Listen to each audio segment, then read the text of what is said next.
राधे राधे आप सभी को। गुड मॉर्निंग, नमस्ते। स्वागत है आप सभी का हमारे चैनल पे। आज हम देखेंगे टीजीटी 2021 का सॉल्व पेपर। सॉरी, टीजीटी 2016 का 21 का तो हमने देख लिया है।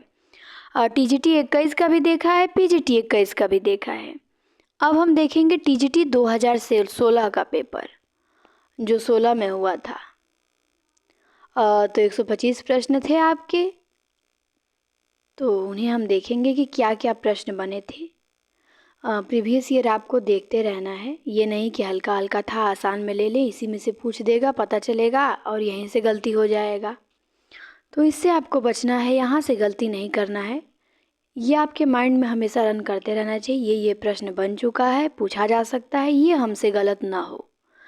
तो आसान है चाहे भारी है, आपका काम है इसे पूरा पढ़ना, ठीक, ताकि आप वहाँ आसान गलती करने से बचिए और ये पछतावा ना रहे कि अरे हमने प्रीवियस ईयर का क्वेश्चन ध्यान में नहीं लिया था, हल्के में ले लिया था, पेपर में गलती हो गया। तो अच्छे से सब पढ़ के जाएं। तो 125 प्रश्न हम देखेंगे और स्पीड थोड़ी तेज़ ही रहेगी, तो आप लोग क्वेश्चन बताऊंगी, आंसर बताऊंगी, ताकि आपका रिवीजन होता रहे इससे, ठीक।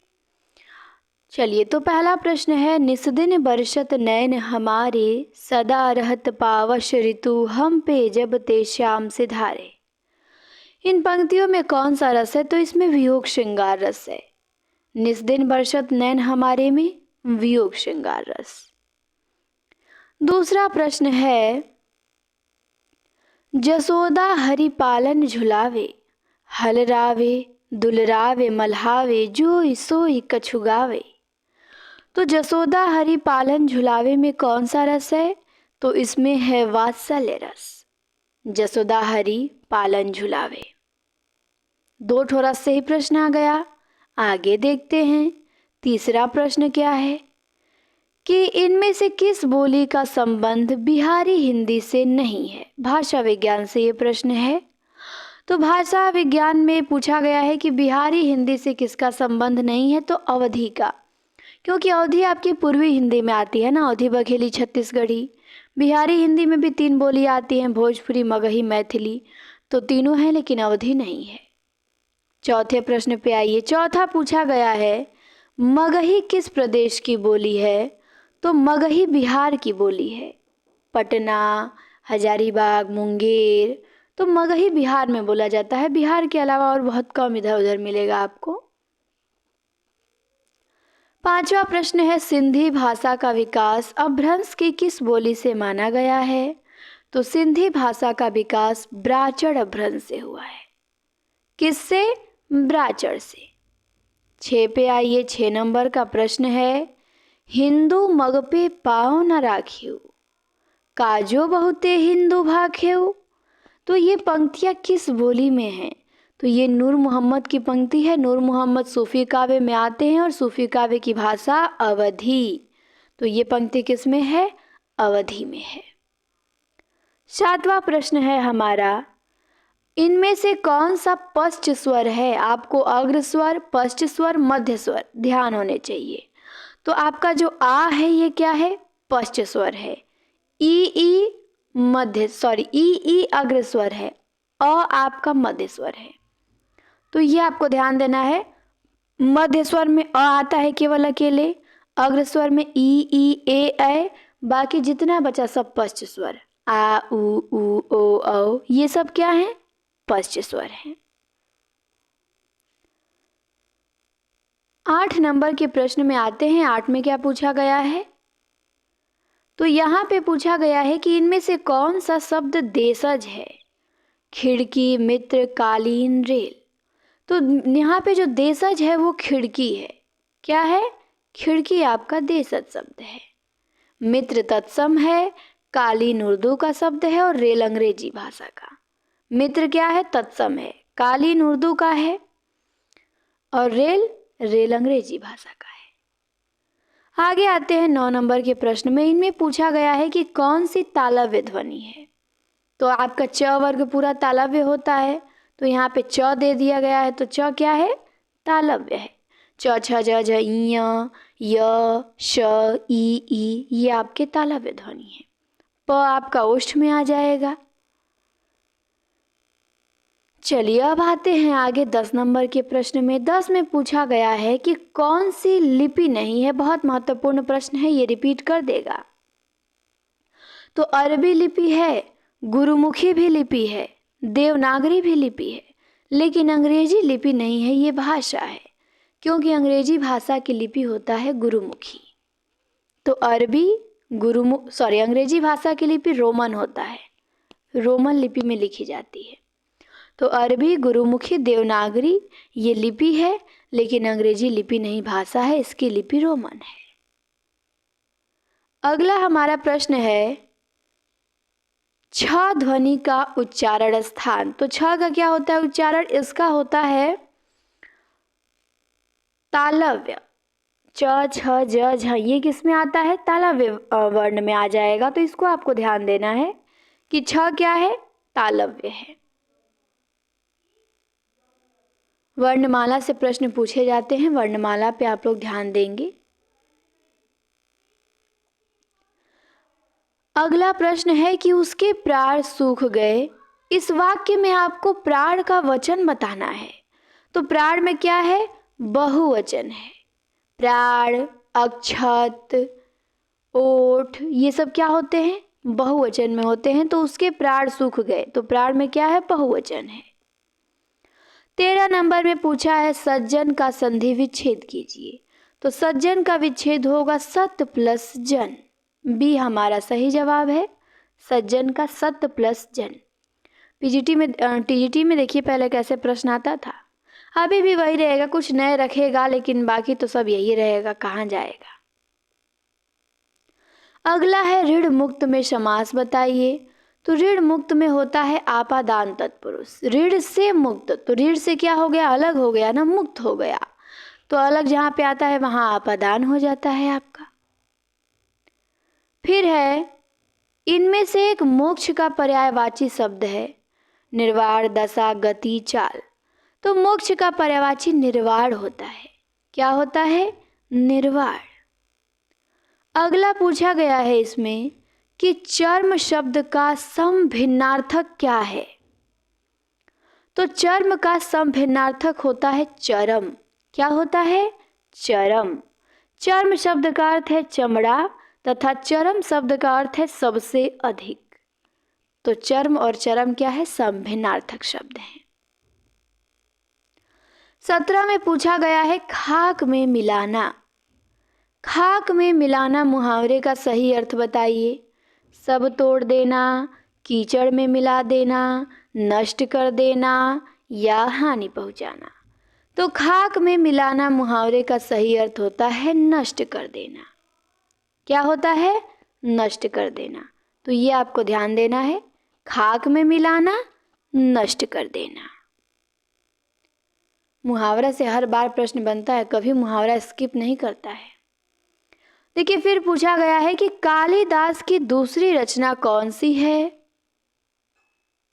रघुवंशम, अभिज्ञान शाकुंतलम, 10 रूपक, प्रतिभा नाटक। तो कालिदास की दूसरी रचना है अभिज्ञान शाकुंतलम। बी हमारा सही जवाब है।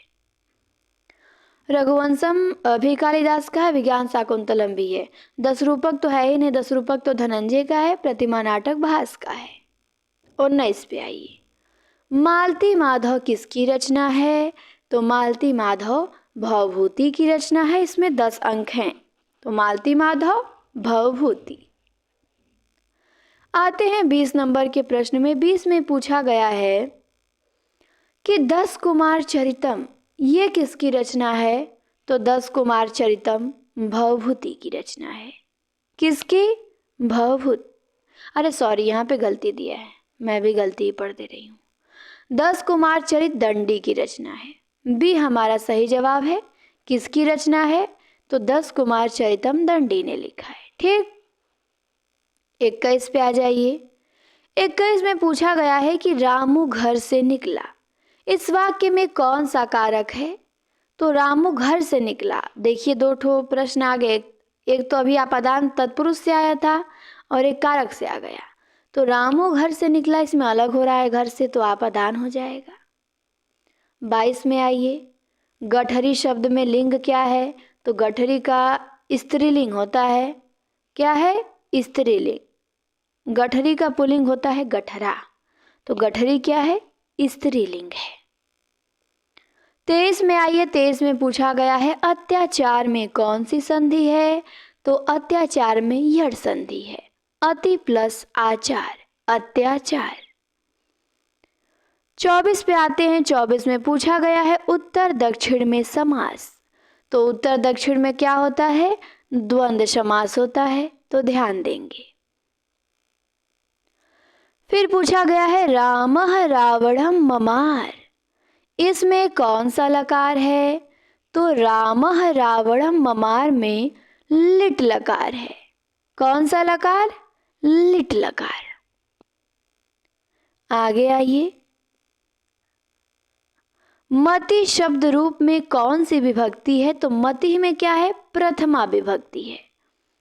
कौन सी विभक्ति है? प्रथमा। मति का, हरि का, राम का, नदी का, इन सब का रूप आपको एकदम याद होना चाहिए। 27 में पूछा गया है इदम रमेशस्य पुस्तकम अस्ति का हिंदी अनुवाद कीजिए। तो इसका हिंदी अनुवाद हो जाएगा यह रमेश की पुस्तक है। अनुवाद से 1 या 2 प्रश्न कन्फर्म है, इसे कोई टाल ही नहीं सकता है। तो जो छोटे छोटे पार्ट है ना, वहाँ से आपको अपने प्रश्न बचाने होते हैं, वहाँ से आपको डुबाने नहीं होते हैं कि चलो हम यहाँ से संस्कृत साहित्य से गवा दे, व्याकरण से गवा दे, नहीं, यही तो आपको बचाना होता है। 1-1, 2-2 प्रश्न यहाँ से पूछता है और यहाँ से आसान पूछता है, यहाँ से कठिन नहीं ले जाएगा ज़्यादा। तो आपको क्या करना है? थोड़ा सा अनुवाद पे ध्यान देना है, नहीं तो जो प्रीवियस ईयर में पूछा जा चुका है उसी को रट लेना है। और जो बुक आती है संस्कृत कल्पद्रुम की, उसमें भी कुछ अनुवाद दिया है, उसको पढ़ लीजिए, बस उसी में से आ जाएगा। तो इदम रमेशस्य पुस्तकम अस्ति, यह रमेश की पुस्तक है। अगला है बालिका गच्छन्ति अस्ति का हिंदी अनुवाद कीजिए। तो इसका अनुवाद होगा बालिका जा रही है। बालिका गच्छन्ति अस्ति, बालिका जा रही है। अगला प्रश्न है कि सूफी साधना के 4 पड़ाव में कौन सा नहीं है? तो शरीयत, तरीकत, मारिफत, हकीकत, लेकिन मलकत नहीं है। सूफी साधना की 4 अवस्थाएं होती हैं, कौन कौन? शरीयत, तरीकत, हकीकत, मारिफत, मलकत नहीं है। 30 में पूछा गया है कुआनो नदी। कुआनो नदी किसकी रचना है? तो कुआनो नदी सर्वेश्वर दयाल सक्सेना की है। आगे आते हैं 31 नंबर पे। 31 में क्या पूछा गया है? 31 में पूछा गया है नाथ संप्रदाय के प्रवर्तक। तो नाथ संप्रदाय के प्रवर्तक गोरखनाथ ही हैं। आपसे कोई बताए कि मच्छिंद्र नाथ हैं तो नहीं मानना है। नाथ संप्रदाय के प्रवर्तक पूछे, प्रणेता पूछे, आरंभकर्ता पूछे, कुछ भी पूछे, आपको गोरखनाथ ही बताना है। तो नाथ संप्रदाय के प्रवर्तक गोरखनाथ। 32 पे आ जाइए, महापुराण। महापुराण किसकी रचना है? तो महापुराण पुष्पदंत की रचना है। किसने लिखा है महापुराण? पुष्पदंत ने। 33 में पूछा गया है रसमंजरी किसकी रचना है? तो रसमंजरी नंददास की रचना है। सी ऑप्शन हमारा सही है। 34 पे आते हैं। 34 में पूछा गया है मृगावती। मृगावती किसकी है? तो मृगावती कुतुबन की है। मधुमालती मंझन ने लिखा है, लेकिन मृगावती कुतुबन ने लिखा है। 35 पे आते हैं। 35 में पूछा गया है कि भ्रमर गीत का उपजीव्य ग्रंथ कौन सा है? तो भ्रमर गीत का उपजीव्य ग्रंथ है श्रीमद् भागवत महापुराण। ये हमारा सही जवाब है। भ्रमर गीत का उपजीव्य ग्रंथ श्रीमद् भागवत पुराण है। 36 में आते हैं। 36 में प्रश्न बना है कि विनय पत्रिका की रचना किस भाषा में की गई? तो आपको पता होना चाहिए, विनय पत्रिका ब्रज भाषा में लिखी गई है। किसने लिखा है? तो तुलसीदास ने लिखा है। तो विनय पत्रिका ब्रज भाषा तुलसीदास। 37 पे आते हैं। 37 में पूछा गया है कि इनमें से कौन संत कवि नहीं है। तो कबीर, सुंदर, मलुक, ये तो तीनों संत हैं, लेकिन तुलसीदास संत नहीं, ये भक्त कवि हैं। सगुण धारा में आते हैं तो ये क्या है, संत नहीं है। 38 पे आइए। 38 में देखते हैं क्या पूछा गया है कि राघव चेतन किस सूफी काव्य का पात्र है। तो राघव चेतन पद्मावत, शैतान था ना, तो किसका पात्र है, पद्मावत का पात्र है। तो ध्यान देना है राघव चेतन को। आगे आ जाइए। अगला प्रश्न है हमारा 39 नंबर का। 39 में पूछा गया है कुतुबन द्वारा रचित ग्रंथ का नाम। तो कुतुबन का तो मृगावती ही है। अभी पूछा था मृगावती के लेखक, फिर पूछ दिया कुतुबन का नाम बताइए कौन सा ग्रंथ है। मधुमालती मंझन का, हंस जवाहिर काशिम शाह का, चंदायन मुल्ला दाऊद का। 40 पे आते हैं। 40 में पूछा गया है राम भक्ति शाखा में रसिकोपासना का समावेश किसने किया। विकल्प है केशव, अग्र, लाल, नाभा। तो राम भक्ति शाखा में रसिकोपासना का समावेश अग्रदास ने किया था। किसने, अग्रदास ने। 41 पे आते हैं। 41 में पूछा गया है मदनाष्टक के रचयिता। तो खड़ी बोली में लिखा गया है और मदनाष्टक लिखा है रहीम ने। 42 पे आते हैं। 42 में पूछा गया है कि केशव दास को किस वर्ग में रखना समीचीन है। तो ये तो सबको पता है कि केशव दास हमारे रीतिबद्ध में आएंगे। रीति मुक्त में आपके 5 कवि आते हैं, घनानंद, आलम, बोधा, ठाकुर, द्विजदेव। रीति सिद्ध में आपके बिहारी हैं, सेनापति हैं, रसनिधि हैं, बृंद हैं, ये आ जाएंगे। बाकी जितने बचे सब बद्धे में जाएंगे। 43 पे आते हैं। 43 में पूछा है शिवा बावनी। शिवा बावनी की रचयिता, ये देख लीजिए प्रश्न बना है आपके टीजीटी में।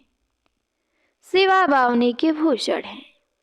44 पे आई है। 44 में पूछा गया है भारतेंदु युग का एक अन्य नाम क्या है।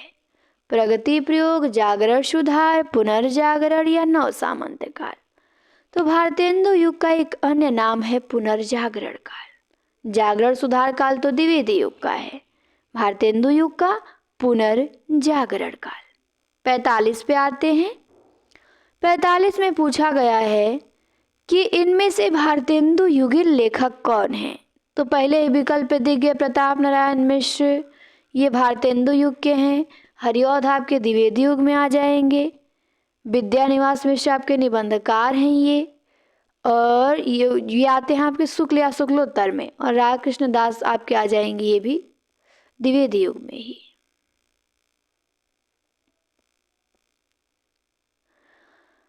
आते हैं 46 नंबर के प्रश्न में। 46 में पूछा गया है तार सप्तक का प्रकाशन किस वर्ष हुआ। तो तार सप्तक का प्रकाशन 1943 में हुआ था। बहुत आसान सा प्रश्न है। 47 में आते हैं। 47 में पूछा गया है कि इसमें से कौन सा उपन्यास यशपाल का नहीं है। तो दादा कामरेड तो है, दिव्या भी है, झूठा सच भी है, लेकिन कब तक पुकारूं ये रांगे राघव का है। ये कर्नाट कबीलों के यथार्थ जीवन पे लिखा गया है, रांगे राघव का। 48 पे आइए। देखिए तार सप्तक से 2 प्रश्न आ गए। एक बार तार सप्तक का पूछा, एक बार तीसरा सप्तक का पूछ लिया। तो तीसरा सप्तक का प्रकाशन 1959 में हुआ था। पहला तार सप्तक 43 में, दूसरा 1951 में, तीसरा 59 में। आगे आते हैं 49 नंबर। 49 में पूछा गया है पुष्प की अभिलाषा। पुष्प की अभिलाषा किसकी कविता है। तो माखन लाल चतुर्वेदी की है पुष्प की अभिलाषा। आप मुझे कमेंट में बताएंगे कि एक फूल की चाह, ये भी तो किसी की कविता है, ये किसकी कविता है। 50 पे आते हैं। 50 में पूछा गया है आधुनिक मीरा किसे कहा जाता है। तो आधुनिक मीरा कहा जाता है महादेवी वर्मा को। किसे, महादेवी वर्मा को। स्त्री विमर्श पे लिखने वाली पहली लेखिका भी हैं महादेवी। और वीर भाव की एकमात्र कवित्री सुभद्रा कुमारी चौहान हैं। आधुनिक मीरा हमारी महादेवी जी हैं। 51 में पूछा गया है प्रकृति का सुकुमार राजकुमार किसे कहा जाता है? तो पंत जी को। निराला ने कहा था पंत को प्रकृति का सुकुमार राजकुमार। अगले प्रश्न पे आते हैं 52 नंबर पे। 52 में पूछा गया है हिंदी खड़ी बोली का प्रथम महाकाव्य कौन सा है? साकेत, सामधेनी, हल्दी घाटी, प्रिय प्रवास। तो प्रिय प्रवास 1914 में लिखा गया। ये हिंदी खड़ी बोली का प्रथम महाकाव्य है हरिऔध का, और हरिऔध खड़ी बोली हिंदी के प्रथम महाकवि हैं। साकेत गुप्त जी का, सामधेनी दिनकर का, हल्दी घाटी श्याम नारायण पांडे का। 53 में पूछा गया है कलम का सिपाही। ये जीवनी है और इसके लेखक कौन है? तो अमृत राय हैं। इस पे इनको साहित्य अकादमी पुरस्कार भी दिया गया है। तो कलम का सिपाही अमृत राय। आते हैं 54 नंबर पे। 54 में पूछा गया है मुझे चांद चाहिए। ये किस विधा की रचना है? कविता, नाटक, कहानी, उपन्यास। तो ये उपन्यास है सुरेंद्र वर्मा का। इनको इस पे क्या मिला है? साहित्य अकादमी पुरस्कार मिला है मुझे चांद चाहिए पे। 55 पे आते हैं। 55 में पूछा गया है सारा आकाश किसकी रचना है? तो सारा आकाश राजेंद्र यादव की है। 56 में आते हैं। 56 में क्या प्रश्न है? 56 में पूछा गया है संशय की एक रात किस कवि की रचना है? तो नरेश मेहता की है। इनको इस पे मंगला प्रसाद पारितोषिक मिला है। तो संशय की एक रात नरेश मेहता ने लिखा है। 57 पे आते हैं। आषाढ़ का एक दिन नामक नाटक के रचयिता। तो आषाढ़ का एक दिन जो नाटक है ये किसने लिखा है? मोहन राकेश ने लिखा है 1958 में। कालिदास मल्लिका इसके प्रमुख पात्र हैं। 58 में पूछा गया है कवित्त रत्नाकर। कवित्त रत्नाकर किसकी रचना है? तो सेनापति। सेनापति की दो ही रचना है, एक काव्य कल्पद्रुम है और एक कवित्त रत्नाकर है। तो आपको ध्यान देना है कवित्त रत्नाकर सेनापति। 59 में आते हैं। 59 में क्या है? 59 में पूछा है कि इनमें से कौन सा जोड़ा सही है? श्री संप्रदाय मध्वाचार्य, रुद्र संप्रदाय विष्णु स्वामी, सनकादि संप्रदाय हितजी, राधा वल्लभ निम्बार्काचार्य। तो इसमें से जोड़ा जो सही है वो तो रुद्र संप्रदाय विष्णु स्वामी वाला सही है केवल, क्योंकि श्री के प्रवर्तक रामानुजाचार्य हैं, सनकादि के निम्बार्काचार्य हैं और राधा वल्लभ के हित हरिवंश हैं। 60 पे आइए। 60 में दिया है, इस प्रश्न को यफ कर दिया है कि 500 ईस्वी से 1100 ईस्वी के संस्कृत काव्यशास्त्र को क्या कहा जाता है। तो ये प्रश्न में गलती पूछा था, ठीक, काल विभाजन ये सही से नहीं दिया था प्रश्न में, तो इसको यफ है ये। तो क्या देखना है? 61 पे आइए। 61 में पूछा गया है निर्धन के धन सी तुम आई। तो इसमें उपमा अलंकार है, निर्धन के धन सी तुम आई उपमा। अच्छा, यहाँ पे काल विभाजन किया, इसको देख लेते हैं। संस्कृत काव्यशास्त्र का काल विभाजन किया है वैदिक काल 650 ईस्वी से, और वैदिक युग से लेके भामा के पूर्व तक का है, और रचनात्मक काल 650 ईस्वी से 850 ईस्वी तक है, जो भामा से लेके आनंदवर्धन तक है। उसके बाद निर्णयात्मक काल है 850 ईस्वी से 1050 ईस्वी, यह आनंदवर्धन से लेके मम्मट तक है। और व्याख्यान काल 1050 ईस्वी से 1750 है, मम्मट से लेके विश्वेश्वर पंडित तक। तो ये इंपॉर्टेंट है। देखिए, एक बार प्रश्न बन चुका है तो त्रुटि था प्रश्न में, ऑफ कर दिया, तो फिर इसे बना सकता है, बनाएगा तो इससे अधिकतर लोग गलती करेंगे, कठिन प्रश्न होगा ये। तो आपको ध्यान देना है प्रारंभिक काल, रचनात्मक काल, निर्णयात्मक काल, व्याख्या काल। ये संस्कृत काव्यशास्त्र के 4 काल हैं। प्रारंभिक काल कब से है, रचनात्मक कब से है, सब ध्यान देंगे आप लोग, ठीक, नोट कर लीजिएगा इसे। 62 पे आते हैं। 62 में पूछा गया है रहीमन पानी राखिए, बिन पानी सब सून, पानी गए ना उबरे मोती मानुष चून। तो इसमें कौन सा दोहा है, किस छंद का प्रयोग है? तो देख लेते हैं। रहीमन में 4 मात्रा, पानी में 4, 8, 2 10, 1 11, 12 13। तो इसमें दोहा है आपका 13 11 पे यति है। 63 पे आते हैं। 63 में पूछा गया है, करते अभिषेक पयोध हैं, बलिहारी इस देश की है, मातृभूमि तू सत्य है, सगुण मूर्ति सर्वेश की। तो इसमें कौन सा छंद है? तो इसमें उल्लाला छंद है। 15 13 पे यति होता है। इसमें कौन सा छंद है? उल्लाला। 15 एवं 13 मात्राओं पे यति होता है। कुल 28 मात्राएं होती हैं। फिर इस पंक्ति में रस पूछा गया है, दिया है कौन सा रस है? कहा कैकई ने शक्रोध, दूर हट दूर अरि निर्बोध। तो यहाँ पे रौद्र रस है ना। अब क्रोध आ ही गया, स्थायी भाव रौद्र का, तो और कोई रस होगा नहीं, रौद्र ही होगा। 65 पे आते हैं। 65 में पूछा गया है, पायो जी मैंने राम रतन धन पायो, वस्तु अमोलक दी मेरे सतगुरु, कृपा करी अपनायो। तो इसमें कौन सा रस है? इसमें आपका भक्ति रस है। मीराबाई की पंक्ति है और भक्ति रस है। 66 पे आ जाइए। 66 में पूछा गया है कि ब्रज भाषा का विकास इनमें किस प्राकृत या अभ्रंश से हुआ है? तो ब्रज भाषा का विकास हुआ है शौरसेनी अभ्रंश से। किससे? शौरसेनी से। 67 पे आते हैं। 67 में पूछा गया है, आगरा किस बोली का क्षेत्र है? तो आगरा ब्रज भाषा, आगरा मथुरा, यहाँ पे ब्रज भाषा बोली जाती है। 68 में आइए। 68 में पूछा है, संयुक्त ध्वनि कौन है? तो संयुक्त ध्वनि यहाँ पे क्या है? आधा क है और य है। क्या है? संयुक्त ध्वनि है। इसे क्या बोलते हैं? संयुक्त व्यंजन बोलते हैं। जब दो व्यंजन मिलते हैं, वो भी दो अलग अलग होते हैं, ठीक, तो वहां पे क्या होता है? संयुक्त व्यंजन हो जाता है। 69 पे आते हैं। 69 में प्रश्न क्या बना है, कौन सा युग्म अघोष ध्वनि है? तो अघोष, सघोष, अल्पप्राण, महाप्राण, विवृत, संवृत, ये आपको एकदम क्लियर होना चाहिए। यहाँ से प्रश्न तय है, जो चीजें तय हैं उसमें कोई डाउट नहीं होना चाहिए। तो अघोष ध्वनि आपका प और फ है।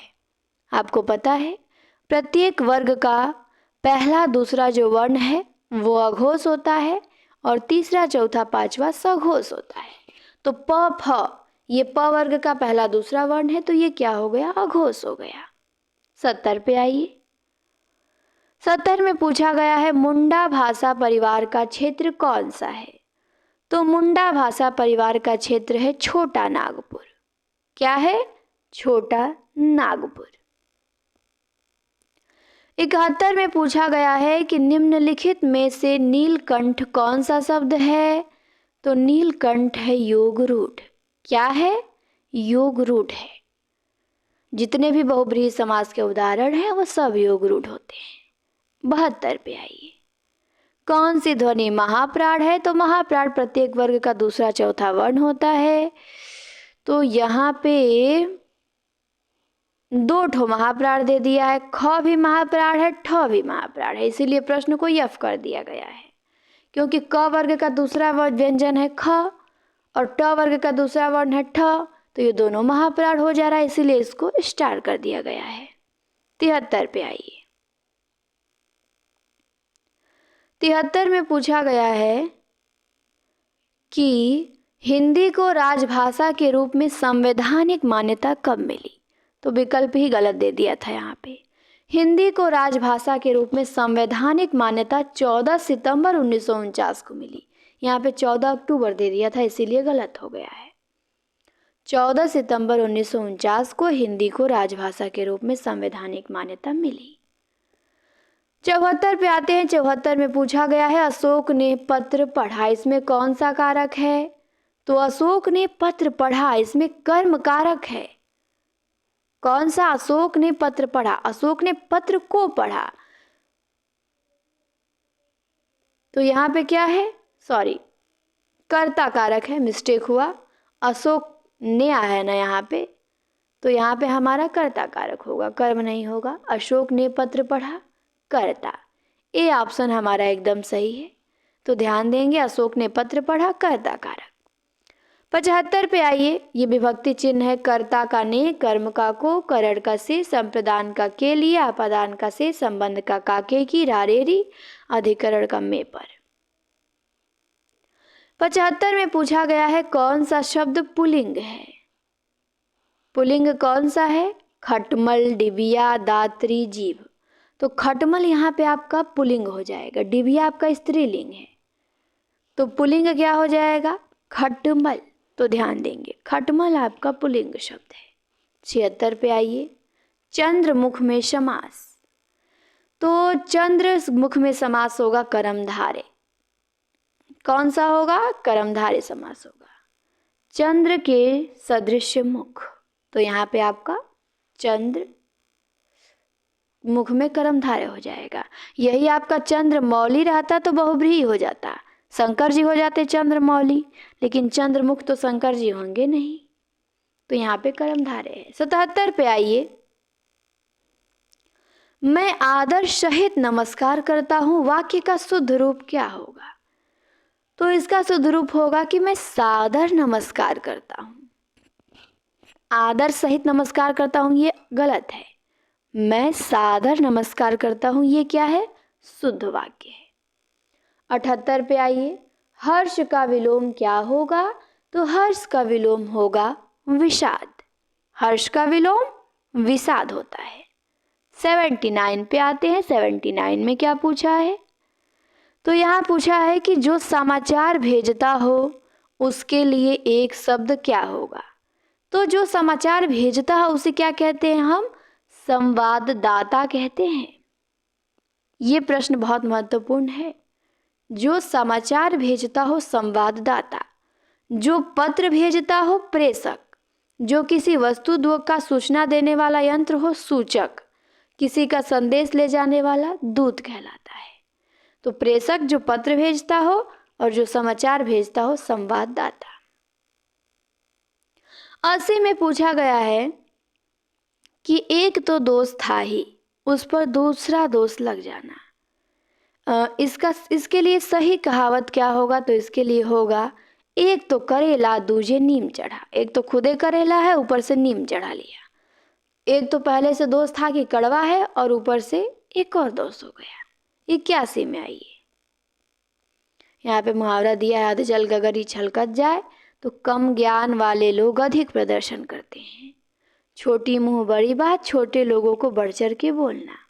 हाथ कंगन को आरसी क्या, प्रत्यक्ष वस्तु के लिए प्रमाण की आवश्यकता नहीं होती। 81 में पूछा है नैषध चरित किसकी रचना है? तो ये श्रीहर्ष की रचना है। विद्वानों के लिए औषधि कहा गया है नैषध चरित को, तो ये श्रीहर्ष की रचना है। 22 सर्ग हैं इसमें नैषध चरित में। 82 पे आइए, पूछा है कि इनमें से कौन सी रचना माघ की नहीं है? सॉरी, माघ की है। तो माघ की शिशुपाल वधम है, क्योंकि किरातार्जुनीयम तो भारवी का है, मेघदूत कालिदास का है, 10 कुमार चैतम दंडी का है। तो बचा आपका शिशुपाल वध। तो शिशुपाल वध किसका है? माघ का। 83 पे आइए, गागर में सागर भरना, मुहावरे का अर्थ क्या होगा? तो इसका अर्थ होगा थोड़े में बहुत कहना। 83 का क्या हो जाएगा? सी हमारा सही जवाब हो जाएगा। गागर में सागर भरना मुहावरे का सही अर्थ है थोड़े में बहुत कह देना।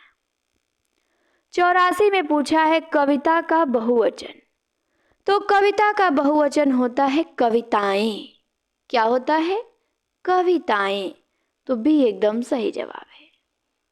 85 पे आइए, 85 में पूछा गया है जीवैषणा। जीवैषणा का सही संधि विच्छेद क्या होगा? तो जीवैषणा का होता है जीव प्लस एसड़ा। बी ऑप्शन सही है, जीव प्लस एसड़ा। एसड़ा में ए रहेगा, ए नहीं होता है, ये आपको ध्यान देना है। तो बी हमारा सही जवाब है। 86 पे आते हैं, प्रेमातुर। प्रेमातुर में कौन सा समास नहीं है? तो यहाँ पे ये पूछा गया है। तो प्रेमातुर में आपका द्विगु बिल्कुल नहीं होगा, क्योंकि द्विगु में समाहार होता है, यहाँ पे कोई समाहार नहीं है। अव्ययी भाव हो सकता है, बहुव्रीहि भी हो सकता है, तत्पुरुष भी हो सकता है। प्रेम में आतुर तो हो जाएगा आपका तत्पुरुष, अव्यय भी हो जाएगा, कहीं कहीं अव्यय भी दे देता है, बहुव्रीहि भी दे देता है, लेकिन द्विगु बिल्कुल नहीं होगा प्रेमातुर में। वैसे तो एग्जैक्ट इसका देखें तो इसमें केवल तत्पुरुष समास है प्रेमातुर में, लेकिन अव्यय और बहुव्रीहि को भी मान लिया जा सकता है कि ये भी हो सकता है, लेकिन द्विगु बिल्कुल नहीं होगा। 87 पे आइए, पूछा है स हस्तेन खादती में कारक, तो करण कारक होगा, वह हाथ से खाता है, तो स हस्तेन खादती करण कारक। अगला है 88 का, कविता का मर्म में कौन सी विभक्ति है, तो यहाँ पे आपकी षष्ठी विभक्ति है। कविता का मर्म कौन सी, षष्ठी विभक्ति। 89 पे आते हैं।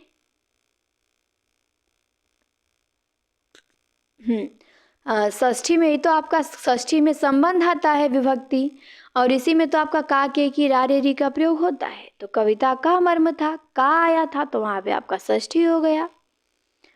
पूछा है राम कृष्णों में समास, तो राम कृष्णों में द्वंद्व होगा, राम और कृष्ण, तो राम कृष्णों में कौन सा समास है, द्वंद्व समास है। 90 पे आइए, 90 में पूछा गया है सज्जनः पापाद जुगुप्सते, इसका हिंदी अनुवाद कीजिए। तो सज्जनः पापाद जुगुप्सते का हिंदी अनुवाद होगा सज्जन पाप से घृणा करता है।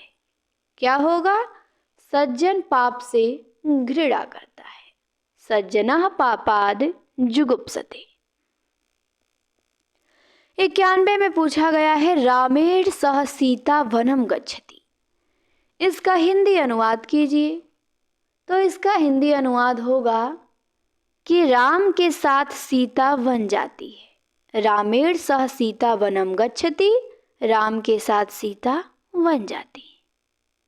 92 पे आइए, 92 में पूछा गया है सुबह दोपहर शाम, ये उपन्यास है, किसका उपन्यास है, तो ये लिखा है आपके कमलेश्वर ने, सुबह दोपहर शाम। 93 पे आइए, 93 में पूछा गया है राहुल सांकृत्यायन ने हिंदी का पहला कवि किसे माना है, तो राहुल तो सरापा को मानते हैं, यही सर्वमान्य है। हिंदी का प्रथम कवि देख लीजिए, शिवसेन सेंगर, ग्रियर्सन और मिश्र बंधु, ये तीनों पुष्या पुंड को मानते हैं, राहुल सरापा को मानते हैं, राम कुमार वर्मा स्वयंभू को, शालिभद्र सूरी को गणपति चंद्र गुप्त मानते हैं, और हजाई प्रसाद द्विवेदी अब्दुल रहमान को मानते हैं। 94 पे आइए, 94 में पूछा गया है किस इतिहास लेखक ने अपने इतिहास ग्रंथ में लगभग 5000 कवियों का विवरण दिया है, तो किसने दिया है, मिश्र बंधु ने। इन्होंने अपने इतिहास ग्रंथ में लगभग 5000 कवियों का विवरण दिया है। आइए 95 और बताइए गौड़ीय संप्रदाय के प्रवर्तक, तो गौड़ीय संप्रदाय के प्रवर्तक थे चैतन्य महाप्रभु, जिनका दार्शनिक मत है अचिंत्य भेदा भेद। तो यही गौड़ीय संप्रदाय के प्रवर्तक चैतन्य महाप्रभु हैं। रुद्र के वल्लभाचार्य हैं शुद्धाद्वैतवाद, ब्रह्म के मध्वाचार्य हैं द्वैतवाद, और सखी के हरिदास हैं। अगला है हमारा प्रश्न 96 का कि अष्टछाप में कवियों की संख्या कितनी थी। कितना आसान सा प्रश्न है। अष्टछाप में कवियों की संख्या थी 8। 97 में पूछा गया है कि सूफी कवि नूर मोहम्मद की रचना का नाम बताइए। तो इस प्रश्न को यफ किया गया। क्यों किया गया, देखिए एक पेपर में 3 प्रश्न तो यफ ही हो गए, क्योंकि यहाँ पे अनुराग बांसुरी और इंद्रावती ये दोनों रचना है नूर मोहम्मद की। अनुराग बांसुरी भी है और इंद्रावती भी है, तो इसीलिए यफ कर दिया गया। बाकी मधुमालती मंझन की है, चंद्रावती तो किसी का नहीं है, चंदायन है मुल्ला दाऊद का। 98 का प्रश्न है कि संत कवि गुरु नानक देव, इनका जन्म कहाँ हुआ था। तो गुरु नानक देव का जन्म हुआ था तलवंडी। बी हमारा राइट आंसर है। 99 पे आते हैं। 99 में पूछा गया है कि श्रृंगार के वात्सल्य रस का सम्राट किस कवि को कहा जाता है? तो वात्सल्य रस का सम्राट आपके सूरदास हैं। कौन? सूरदास। 100 पे आते हैं। 100 में पूछा गया है कि भक्ति का प्रारंभ कहाँ से हुआ? पूर्वी भारत, दक्षिणी भारत, पश्चिमी भारत या उत्तरी भारत? तो भक्ति का प्रारंभ हुआ दक्षिणी भारत से। भक्ति द्राविड़ उपजी, लाए रामानंद, प्रकट किया कबीर ने, सात दीप नौ खंड। तो भक्ति का प्रारंभ दक्षिण में हुआ, रामानंद ने उसको उत्तर में प्रसारित किया। ज्ञान दीप के रचयिता कौन है? मंझन, कुतुबन, उस्मान, शेख नबी। तो ज्ञान दीप के रचयिता हैं शेख नबी। कौन है? ज्ञान दीप लिखा है शेख नबी ने। बी ऑप्शन हमारा सही है। 102 पे आते हैं। 102 में पूछा गया है सूरदास के दृष्टिकूट पद किस काव्य ग्रंथ में संकलित हैं? तो सूरदास के दृष्टिकूट पद साहित्य लहरी में है। 118 दृष्टिकूट पद हैं इसमें, तो हमारा बी ऑप्शन सही होगा, ध्यान देना है। 103 पे आइए। 103 में क्या है प्रश्न? 103 में पूछा गया है कौन सी रचना केशवदास की नहीं है? तो रामचंद्रिका है, रसिक प्रिया है, विज्ञान गीता है, लेकिन अनेकार्थ मंजरी नहीं है। ये किसकी है? तो अनेकार्थ मंजरी है नंददास जी का। 104 पे आते हैं। 104 में क्या है? 104 में पूछा गया है कि शुक्ल ने रीति काल की समय सीमा क्या मानी है? तो 1700 से 1900 विक्रम, यही सर्वमान्य है और यही शुक्ल जी भी मानते हैं।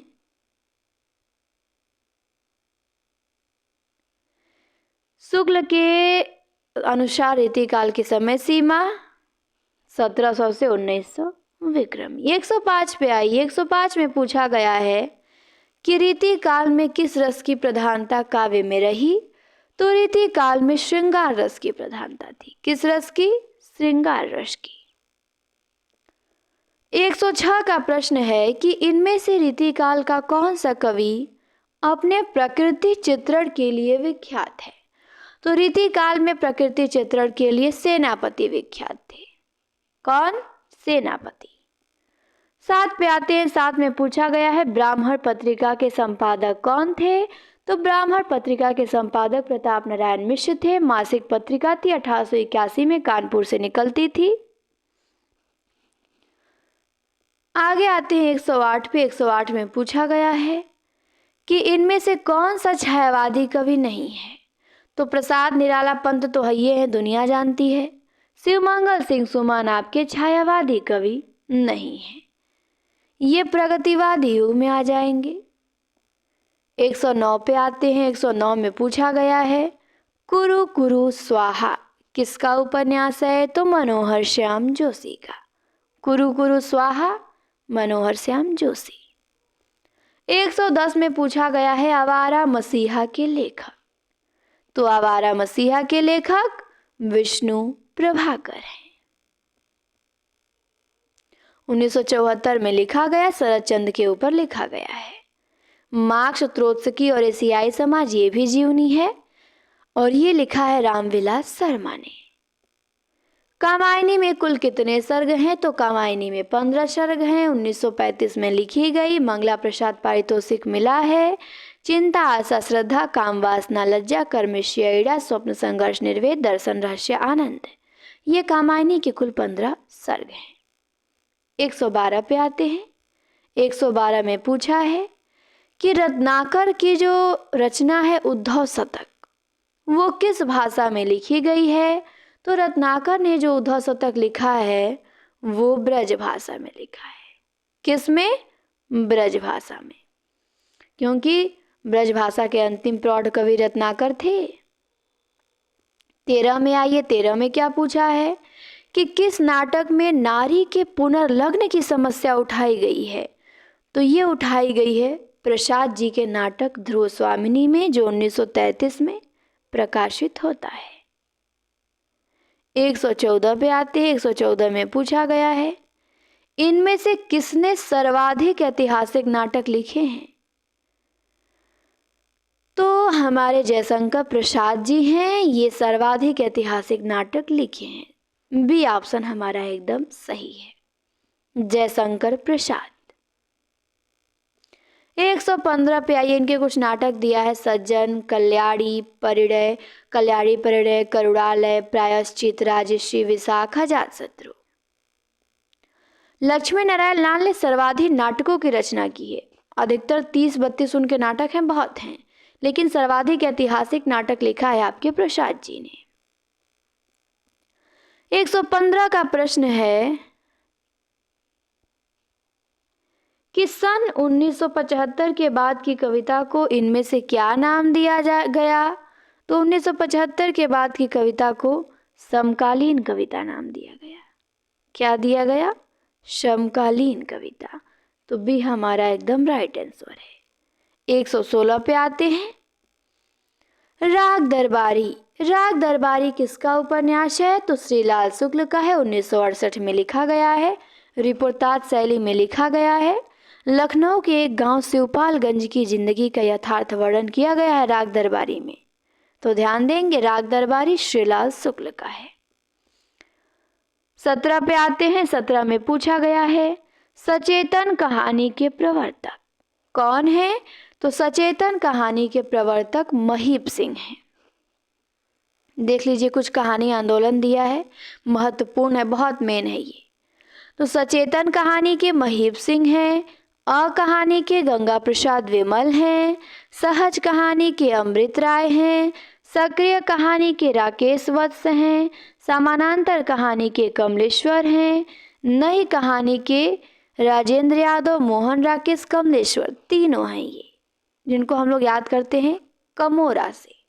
तो नई कहानी आंदोलन के प्रवर्तक 3 हैं, समानांतर के कमलेश्वर, सक्रिय के राकेश वत्स, सहज के अमृत राय। 118 में पूछा गया है इनमें से कौन सी रचना अज्ञे की है? तो अज्ञे की आपकी हरी घास पे क्षण भर है, संसद से सड़क तक धूमिल की है, मछली घर शाही की है, साय में धूप दुष्यंत कुमार की है। 119 पे आते हैं, पूछा गया है बालकृष्ण शर्मा नवीन की रचना कौन है? तो हम विस्पाई जन्म के, ये लिखा है आपके नवीन जी ने। रेणुका दिनकर का, हिम किरीटिनी माखनलाल चतुर्वेदी का, मिलन राम नरेश त्रिपाठी का। 120 पे आते हैं, पूछा है 8वां सर्ग। 8वां सर्ग किस विधा की पुस्तक है? तो ये नाटक है। किसका नाटक? सुरेंद्र वर्मा का। 21 पे आइए। 21 में पूछा गया है कौन सा जोड़ा सही है? तो यहाँ पे जो सही दिख रहा है वो केवल चिंतामणि का काव्य प्रकाश दिख रहा है, बाकी तो सब गलत है। रस रहस्य मतिराम का नहीं है, कुलपति मिश्र का है। अंग दर्पण भूसर का नहीं, रसलीन का है। और शिवा बावनी रसलीन का नहीं, भूसर का है। तो काव्य प्रकाश चिंतामणि का है, ये आपका सही सुमेलित है। 122 पे आते हैं, मैला आंचल के लेखक बता दीजिए। तो मैला आंचल के लेखक फणीश्वर नाथ रेणु हैं, 1954 में प्रकाशित हुआ। 123 पे आइए। 123 में पूछा गया है कि इसमें कौन सा अलंकार है? कहती हुई यो उत्तरा के नेत्र जल से भर गए, हिम के कर्णों से पूर्ण मानो हो गए पंकज नए। तो मानो आ गया ना, तो मानो आ गया तो उत्प्रेक्षा अलंकार हो जाएगा। मनो मानो जनु जानो उत्प्रेक्षा में। 123 पे आते हैं। 123 में क्या है? 123 का कहाँ? 122 था। 123 कहाँ चला गया? नहीं, 123 था, 122 इसके ऊपर था, ये 23 था। ठीक है, यहाँ 3 मिट गया, 2 की तरह हो गया। 124 पे आते हैं। 124 में पूछा गया है चरण कमल बंदो हरिराई, इसमें कौन सा अलंकार है? तो चरण कमल बंदो हरिराई में अलंकार है रूपक। कौन सा अलंकार है? रूपक अलंकार है, ध्यान देना है।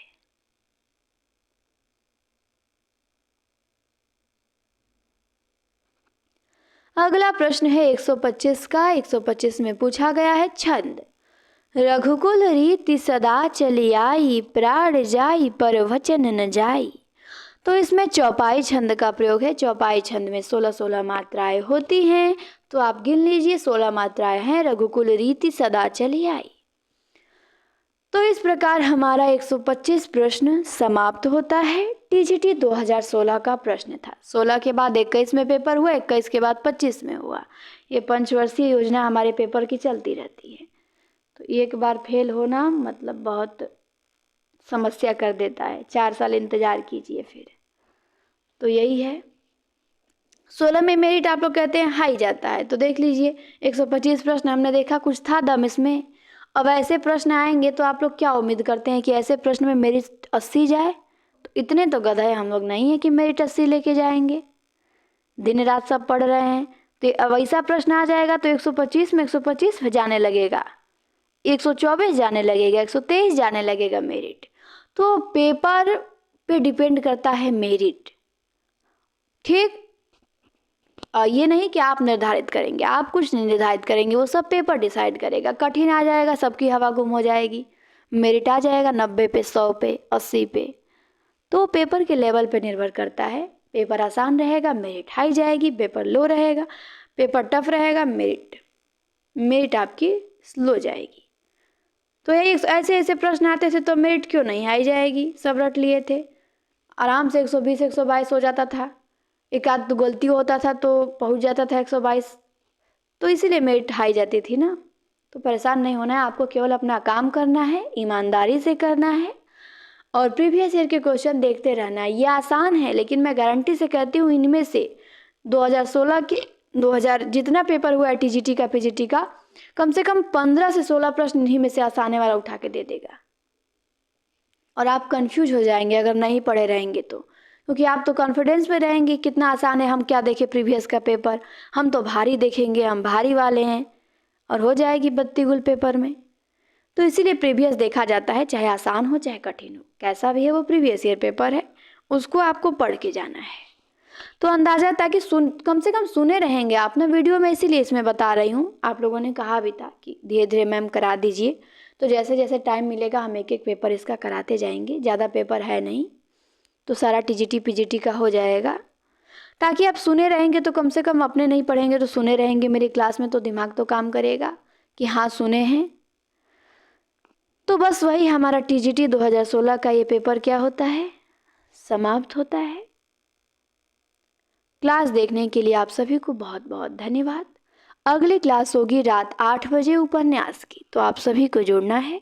भाषा विज्ञान की आज क्लास नहीं हो पाई है, किसी कारणवश थोड़ा बाहर जाना था हमें, इसीलिए। तो ये क्लास आप लोगों को मिली है, इसको आपको देखना था और सभी के यहाँ शेयर करना था।